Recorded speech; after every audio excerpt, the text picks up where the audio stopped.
What are stars and what are celebrities?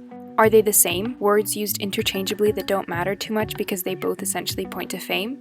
Or is there a critical difference between the two? I think there is.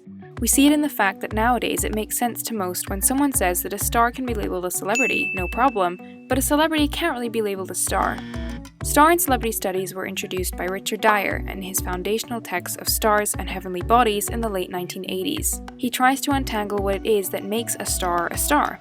I'll be looking at three of his definitions: that stars are complex constructions made by many people, the division between that which is public and that which is private, and how and why both terms embody contradictions. I'll then apply each of these definitions to Tom Cruise as a star and Kylie Jenner as a celebrity. Showing affinity between the two concepts will illuminate significant differences between them, which are reinforced by the importance of historical contextualization. In order to understand the difference between how a star constructs their image versus a celebrity, we must look at the history. After all, the term star has become deeply entrenched in all things Hollywood, displayed in the fact that the golden age of the Hollywood studio system can also be referred to as the star system, and during this period of time, Metro-Goldwyn-Mayer claimed to have more stars than there are in heaven. In the early 1900s then, as stars were on the rise, their constructions were dependent on many things, chiefly the films they starred in, but largely also in other media appearances such as commercials or interviews and public appearances printed in fan magazines. This is what Dyer refers to when saying that star constructions were always multimedia, extensive, and referential. As a result, we can see how the constructed image was created to be consumed as a product by audiences and made by a host of people: producers, directors, journalists, agents, and more. The broad strokes of this are still very much present in society today, although there has of course been a shift. For somebody like Tom Cruise, the primary construction of his image still comes from his films, but beyond that, it emerges from interviews, fan interactions, and crucially himself. This is one of the important shifts, the move from representational media, that is, media that reports on stars and celebrities, to presentational media, or social media, which is to say, media in which these people can present themselves and take part in manufacturing their image. In the case of Tom Cruise, it is true that his image is nowadays usually initially associated with his action films and his ferocious desire to do his own stunts. However, he is also featured in films of completely different genres, such as Rain Man, A Few Good Men, and The Outsiders, to name a few. The construction of his image is linked to the films themselves and the characters he portrays in them, but it is also constructed by agents and interviewers asking certain questions, for example. What I think no one can quite process is the stunts that you do. I hate to call you out. I don't think you do the stunt for this one. Tell me. That was the stunt. I mean, I'm going to run across and hit the side of the wall and then pull myself over. That wasn't the mistake. So you're always meant to not land on the roof? Always. Okay. For a celebrity like Kylie Jenner, on the other hand, her image comes primarily from herself. While she did appear on television, it was of course as herself in Keeping Up with the Kardashians, the reality TV show that released its last season earlier this year. Her brands and her image are self-made, and it is therefore in large part Jenner herself who is responsible for the construction of it. This is where all the magic really happens.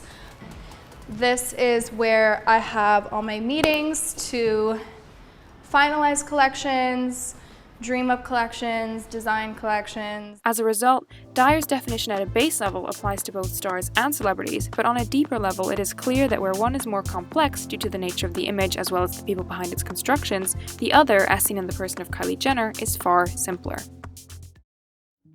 The second definition focuses on the nature of the public and the private divide in stars and celebrities. Once again, both of them have an important and distinguished relationship with each, and yet the application works out differently. Graham Turner has previously noted that we can map the precise moment a public figure becomes a celebrity, and this moment is the one in which media attention shifts from their public role to their private lives. Tom Cruise is known for his acting, his talent within his job. Out of the fame that comes from his career, an examination into and scrutiny of his private life develops. After audiences have seen him appear on screen, we begin to wonder about the person of Tom Cruise himself rather than the character he plays, and consequently we want access to information about his private affairs. It's applicable to almost all stars, and is seen in interviews asking about partners. Are you married? May I ask if you're married? Paparazzi following stars around on holiday. This is disrespectful and rude. I just got back from being in Haiti, dude, and I'm trying to enjoy my day. Journalists inquiring about children. You just gave my children the finger.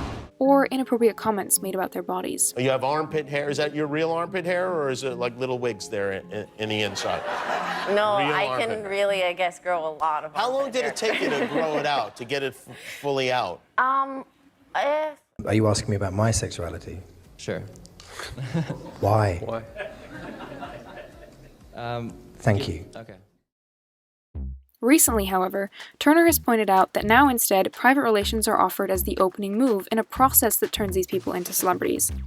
Kylie Jenner, for instance, is known because she is known. She offered up her private life in the Kardashians show and continues to do so on social media today. Rather than being known for a specific skill or talent, she is well known, as Daniel Borstein puts it, for her well-knownness.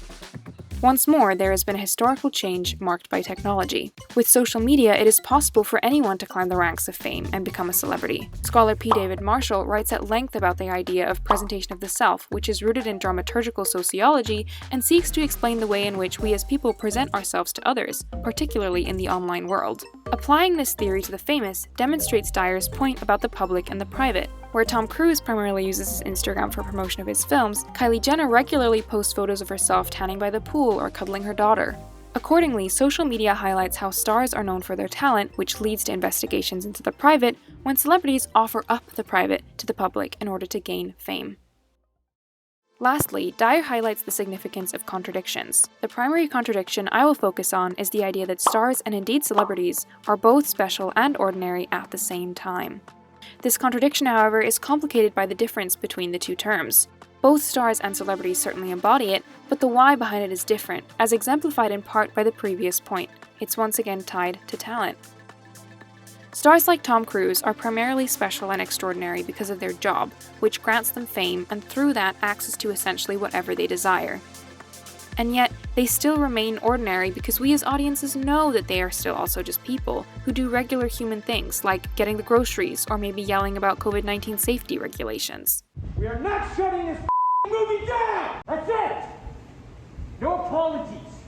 You can tell it to the people that are losing their homes because our industry is shut down. Celebrities, on the other hand, are special because they have elevated themselves out of ordinariness.